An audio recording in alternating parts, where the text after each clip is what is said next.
Hello, and welcome to a podcast. It is a beautiful day. I'm going to see how long I can podcast without getting snow on my lens.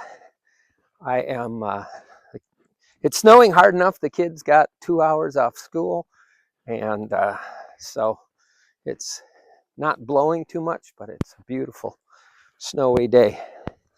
And kind of day where I want to take a walk no matter what.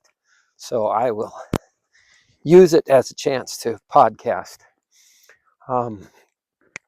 If it ends up getting snow on my lens, well, actually I took a milk jug, a plastic milk jug, and made kind of an umbrella for my iPhone. And so we'll see what that does. And yeah, as always, you get what you get. My granddaughter's motto is you get what you get and you don't throw a fit. So I am not going to change podcasting because of the weather.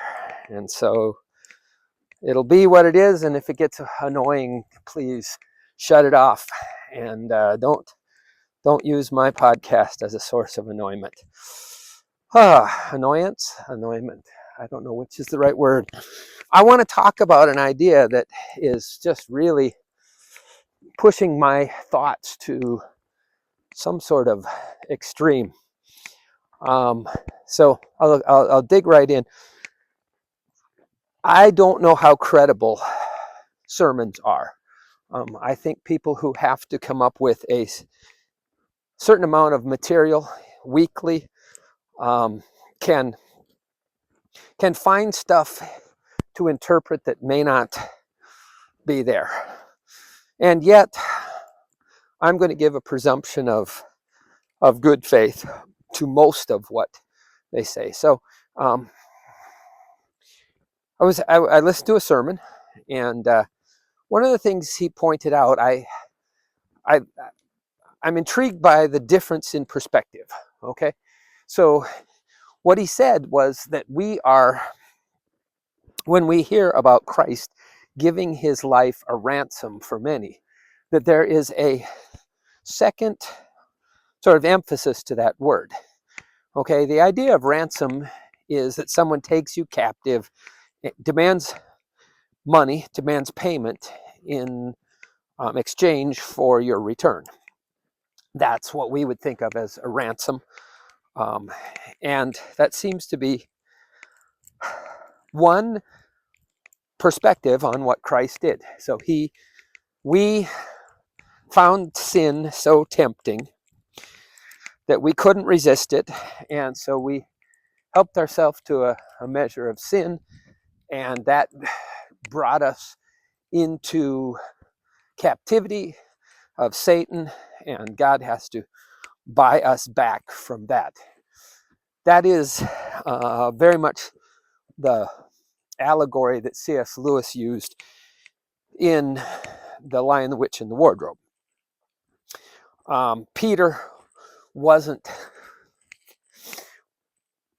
very evil, but he was a little bit, no, not Peter, Edmund. Edmund wasn't very evil. He certainly wasn't wanting to be malevolent, but he found himself sort of trapped in pettiness. And then he takes the Turkish delight, which the queen has enchanted, and so he becomes how would I say it? It is not entirely his fault, although I'm going to tip this just a little bit more.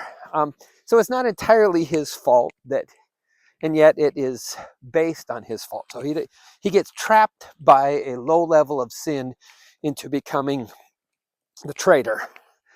And Aslan gives his life in ransom because Edmund is, when he comes back, it's like, you have a traitor in your midst. He belongs to me.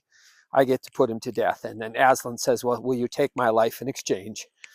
And then Aslan defeats that. So Aslan is put to death, but he defeats it because there is a deeper magic at work than the Jadis, the queen, knows of. Okay, I think that's a picture. I think that it has a few problems, but not insurmountable problems. So you could go with that picture of Ransom. But the thing the pastor said, and remember, I'm not saying, nor was he saying it's one or the other. Sometimes, no, very often, things that are true can be more true the more levels at which they're true. So a word can be meaningful in one meaning, and you take a different sense, and the fact that it also makes sense with that sort of like collapses on itself. I'll give you an example. So in the Genesis, the Spirit moved on the waters, and the world was formless and void. Well, what's the word for spirit? Well, it's ruach, in something like that in Hebrew, but it's the word for breath. And so it means that the Spirit moved on the water, or God breathed on the water, or it means that breathing is our spirit. And you can understand how early people might see that as, yeah, when you quit breathing, your spirit's gone, therefore your breathing must be your spirit. And so you have this word interwoven with spirit and breath in a way that sort of diverges but overlaps and strengthens. And so I would look at that and I would say, yeah, that doesn't challenge the meaning, that enhances the meaning. And there's more to that. If you listen, if you watch for it, the third commandment, even deeper, opens up a whole new vista onto that discussion. And it will be coming out when I decide to spend my time editing podcasts instead of out here in the snow. I'm going to try to tip this down. You can see it's gotten, and we're already in 6 inches of snow. We probably had 3.5 or 4, and now we've added to that. Okay, so here's the alternate understanding of ransom. Maybe it's not alternate, maybe it's the enhancing understanding, but I want to talk about it. The pastor suggested that there was a second kind of ransom payment which was known to the ancient world, and that had to do with indentured servitude. So you would have a servant who was not captive in battle, but there was another path of servitude which was to pay debts. So in Israelite society, if you had, there were a whole bunch of things. There was an inheritance you had, and then you messed that up and you sold the inheritance, and then you tried to work and that didn't work. You finally got to the place where you said, I have to be somebody's slave. And for an Israelite, not a foreigner, but for an Israelite, you got to pick whose slave you would be. It was part of the law. You got to go up to the door of the person who you would be most willing to have as your master and say, I made a mess of my life. I choose you as my master. And I think about that, and that is a very different picture of slavery. I would like it if it had a different name, because racial slavery I see as absolutely abhorrent. There's no room for treating, for one group treating another group of humans as if they are less than human. um, simply because of a difference in how they look. So put me down as anti-slavery, if by slavery you mean racial slavery. But if, when you made a mess of your life, you went to somebody who was making their life work and said, I need you to take over administration of my life.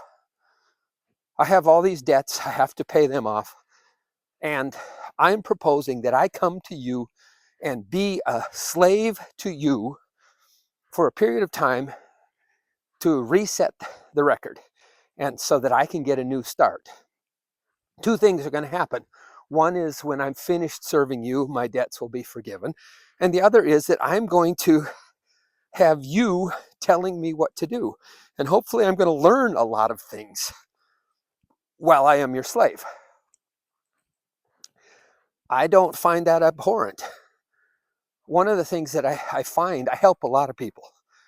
And one of the things that I find is that I really am on the edge of resentful towards an awful lot of do-gooders. We'll just take a simple example. There are abundant food shelves, really abundant. And to me, as somebody who has on occasion people coming and saying, could you buy me some groceries? I really wish that they had come to me the first time they ran out of groceries, the first time they couldn't pay their bill, the first time they couldn't afford their electricity. That's when I would like it for them to come to me. But instead, they don't come to me for help until after they have wasted the largesse of our community, have squandered the opportunities. There are plenty of problems with education, but I am still convinced that somebody who wants to thrive can thrive. Okay, the teachers who get a student who wants to learn are really going to do an awful lot to make sure they get to. And the problem is that there's a lot of students who don't really want to learn, and the teachers aren't equipped. They can neither ignore that student nor challenge that student. So my point is that the person who comes to me has squandered an incredible opportunity for education.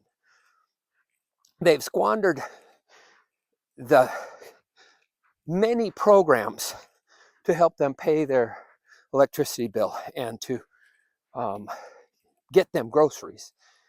They have probably wasted, some of them have wasted the family, being nested in a family that does care. And now they're coming to me. And I feel like I really wish I could have started helping you back the first time you couldn't pay your bills. Because back then it was a tiny, you were in a puddle. You weren't in a pit. And I would have loved to have gotten to come to you and say, hey, you could get out of this puddle. But instead, I help them when I'm saying to them, wow, that's quite the pit. And I don't really know whether, it's going to take an awful lot to get you out of that pit. Okay, so that frames my willingness to contemplate the fact that slavery as an institution for payment of a debt, I find in a very different category. Now, when somebody found themselves in that place and took on the role of a servant, there was a ransom payment. Okay, so I have checked myself in to my kindest, most affluent neighbor and said, I will be your servant. Now, let's say along comes my great uncle, and he says, "Jeremy, what are you doing here?" And I'm like, "Well, I had no other choice. I didn't have anyone who could help me, so I indentured myself." And he would say, "Yes, I don't want you to be a slave anymore. So I am going to pay your master. I'm going to take care of the debt that you owe to your master so that you will be free to exercise your freedom in your life. You'll be free to live." Okay, so that was a ransom payment. Now, that would force us to have a completely different picture of what Jesus meant when he said he came to give his life a ransom for many. Instead of it being a ransom payment to Satan, it would be a ransom payment to the master, to whom we rightly owed our service. You realize there's red and it's getting whiter on top of me, and then you go by that sign and there's this little bit of green. It's kind of fun. Okay, so the who you owed the debt to would be completely the opposite. This is not a debt that is owed to Satan. This would be a debt that was owed to the master, to whom we owed our service under contract. And that forces me to look and say, okay, well, if that were the case, if we were trying to make sense of him giving his life a ransom for many, then the question is, what is our task? What is the job that we are supposed to be doing that will buy ourselves our freedom? So that's what I'm thinking about when I introduce the next story. And I think that this story could be really uncomfortable for some people. Not unkind in any way, but let me present it. And I hope that you can feel that if you have felt this way, there's nothing but sympathy from me. No, not sympathy. There is sympathy, but I think compassion would be the right word. I hope that I am full of compassion towards anybody who is struggling with this. So I want you to imagine someone who has a child as a choice, purposes to have a child. And that child is born to some incredible challenge, which never lets up. You hear stories about young people who are born with something terribly wrong. They're a few months old and they've been in countless surgeries, and the surgeries have maintained their life, but the cost of pain and suffering and what I'm saying is that I think a reasonable parent could say, I should never have had this child.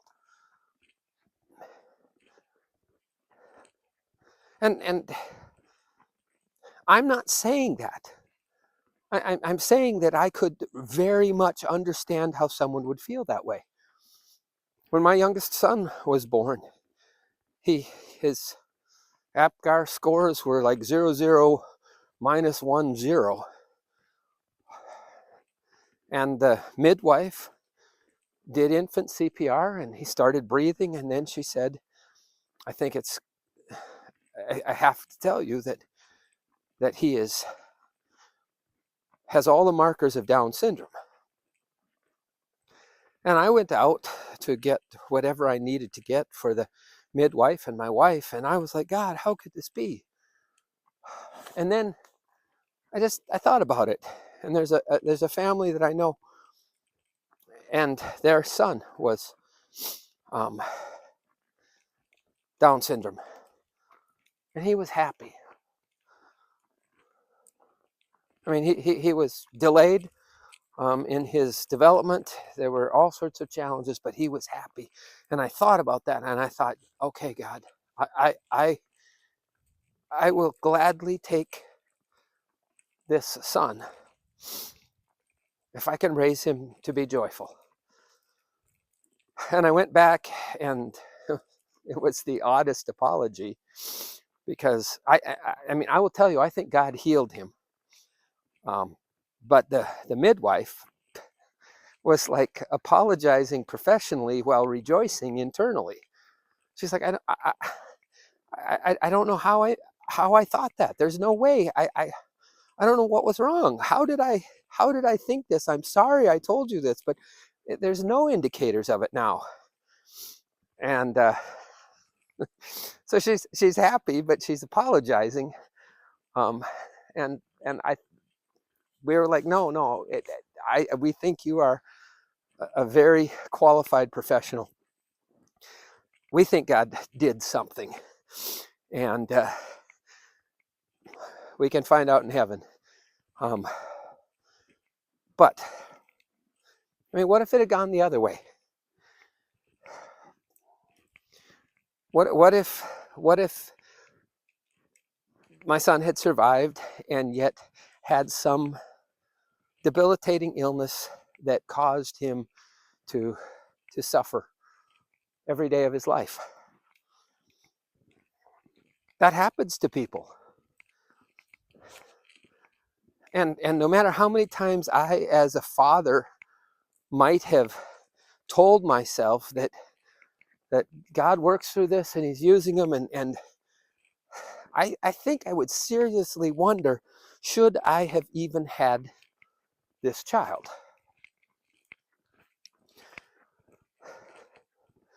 So could you imagine, as God views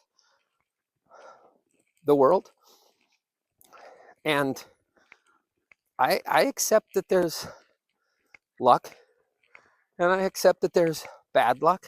I do believe that God orders things,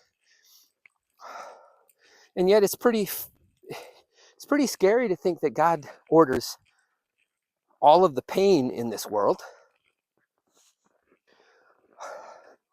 So the construct of luck that says, no, not everything that happens gets laid at God's feet, to me makes sense. So you would have to pick between a God who views all of the suffering that goes on in the world, all of the betrayal, all of the people who are abused and hurt, saying, yep, I meant to do that, or to be the product of God saying, I gave the world that much agency. Things can go really bad, and I know that, but I hate it. So if you chose to believe that God might look at the things that happened, and even though we have free will and we could make better choices, what if he understands that some of the reasons we don't make good choices are also very understandable? We encourage people to come to Jesus to find hope. Yeah, but what if the person who betrayed them had spoken in the name of Jesus? What if they were betrayed by someone who claimed they were a Christian? Oh, yeah, that's pretty dark. And somehow that happens, and it should make you question, wait a minute, God. I mean, if anyone deserved to be zapped with a lightning bolt, I would say it's people who claim to be talking for God, who abuse children. And they aren't zapped. And so why is that, God? And certainly a lot of people have gotten angry at God and judged him. I opt not to do that. Instead, I try to, what do I try to do? Well, I try to do exactly what I'm doing, which is look at it carefully. So if you could imagine a God who said, when I look at joyful lives that are abundant, I'm like pretty glad I started this thing called life. But when I look at some of the least of these and the pain they're going through, I start to wonder whether I should have just been satisfied without creating life. Now, I know that that's making God like me, but the only way I can begin to understand God is to understand the parts of God that are like me. So there we are. If that seems reasonable to you and it seems reasonable to me, then let's at least follow it. You can decide that this is a bogus line of reasoning afterwards, but let's go down it. So what if God said, can life be meaningful? Well, what is meaningful? Well, I think meaning is the intersection of lack of pain and abundance of purpose. Okay? So the ideal life is a life that doesn't have a lot of pain. You aren't constantly suffering, but also a life that has whatever you're doing matter, that some sense of the importance of what you're doing. I would accept that as a meaningful life. Okay, but that creates a matrix for us. So you could have a life full of pain or a life absent of pain, and you could have a life full of purpose or a life without purpose. So at the highest would be a life without pain, full of purpose. And on the opposite extreme would be a life full of pain without any purpose. Okay, but then there's two intermediate positions on this matrix. One is to have a life that is full of pain, but is full of purpose. Or you could have a life that is without purpose, but it's also free from pain. Those would be the four options that seem to me to be encoded in this matrix.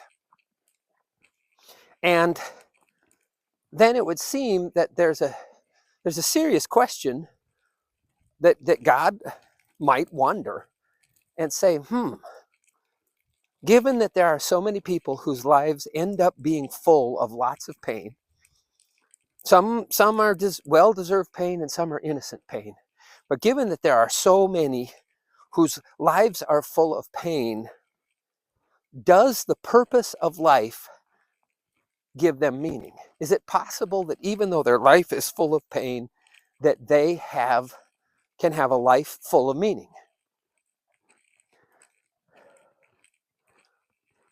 There's no one who can answer that for God except us. So is it possible that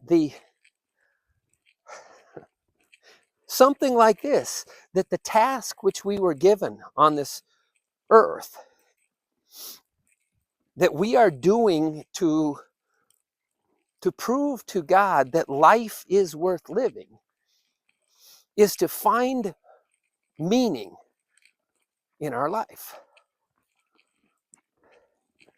And some people, that's fairly easy. I think the less pain you have, the more likely you're to notice that things are meaningful. Taking a walk like this could be super meaningful unless I was freezing. Okay? So,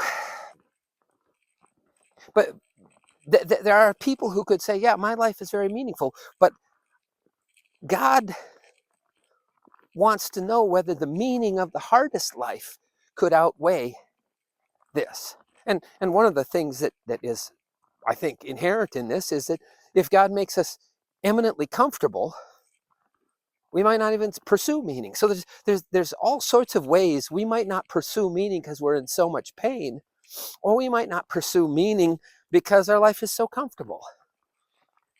And so what we failed to do in this picture, I'm not saying this is, I'm convinced of this, but in this analysis, what we failed to do, the task that was ours, was the task of finding out whether life has meaning, regardless of our circumstance.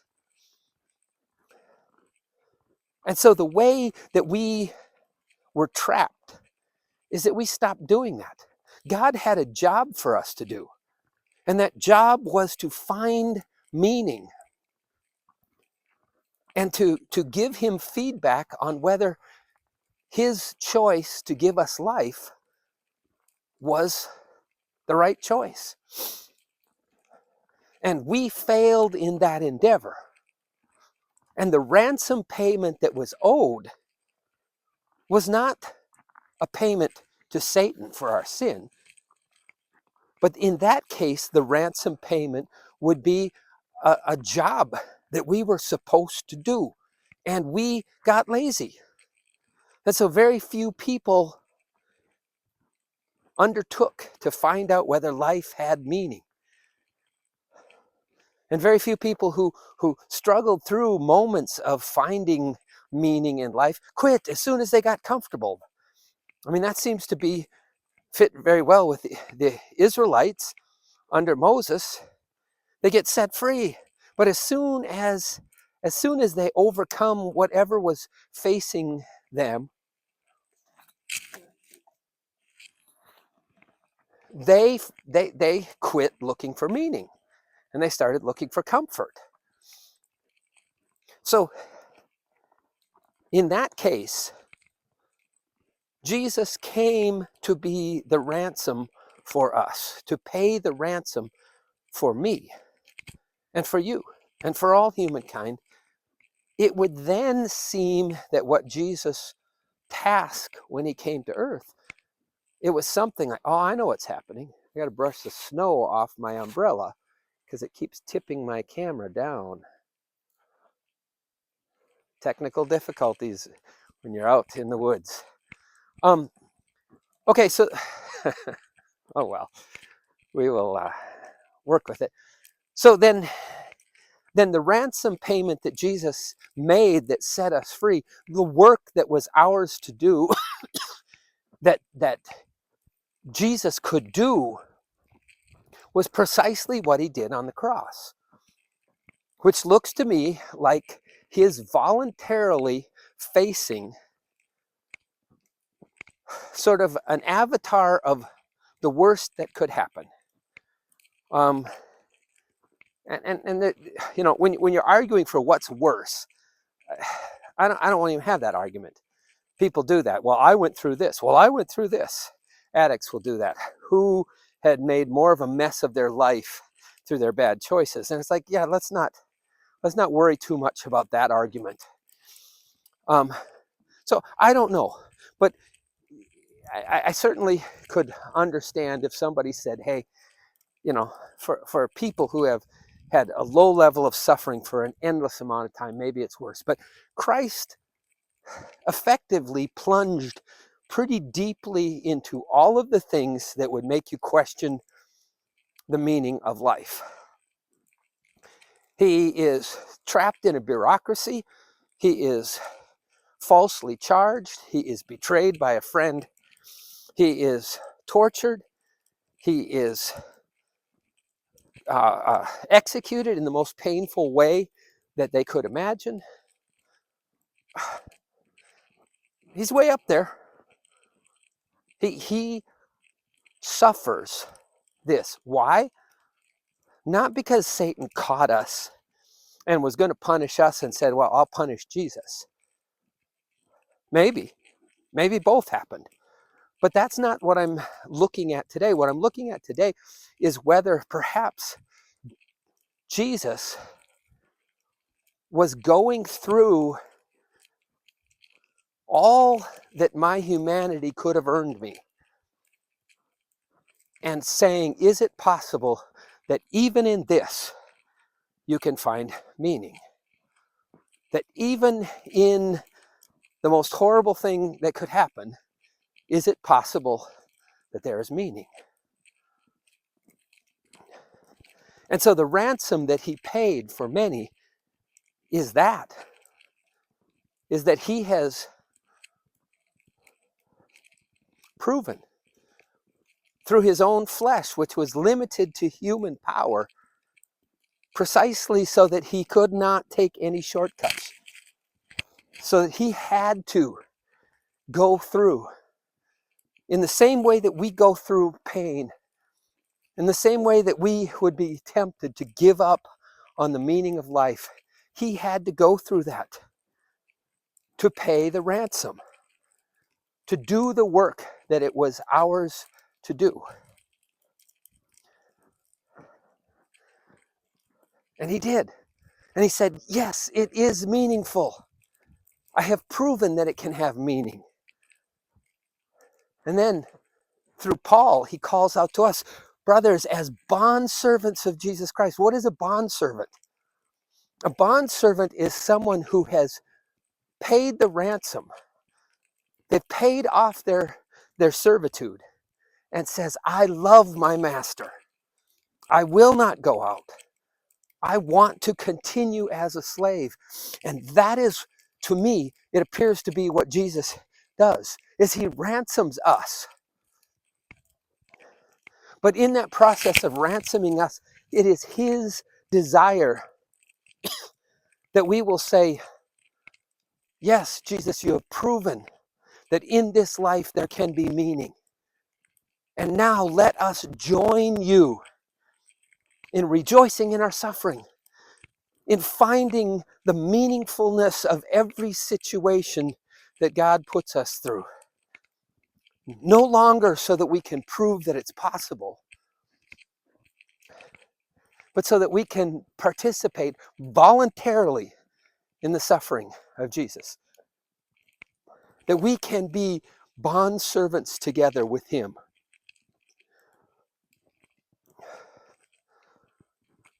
It's a totally different picture of what Jesus did. I don't know if it's right, but I sure want to do a lot more thinking about it. Instead of us being trapped by Satan, we owe a payment to God. And Jesus paid that for us, not so that we get out of it. I mean, it's always felt to me like if we owed this to Satan, then, I mean, the problem was that the consequences of our sin very often are consequences that we need. And so if God gets us out, if Jesus gets us out of the consequence of our sin from Satan's side, we still need the consequence of our sin to learn. But what happens if you look at this idea of him giving his life a ransom for many? That we end up in a very different situation. He pays the ransom, but we don't get out of anything. He pays the ransom and we get into the same, or we have the opportunity to undertake the same thing for a different reason. We used to be tasked with finding the meaning in life so that God could know that he had not foolishly given us life. But now we get to pursue meaning in our life because we know it's possible. And we can rejoice in our suffering with a lot of training and with a lot of discipline and with a lot of understanding for when we can't. But we can rejoice in our suffering. We can follow Jesus into a life that is meaningful because he paid the ransom for us. All right. I talked myself into it and it sounds so good. So obviously I'm missing some things. Maybe I'm missing a way that the two are coordinated. But it's yours to think about now.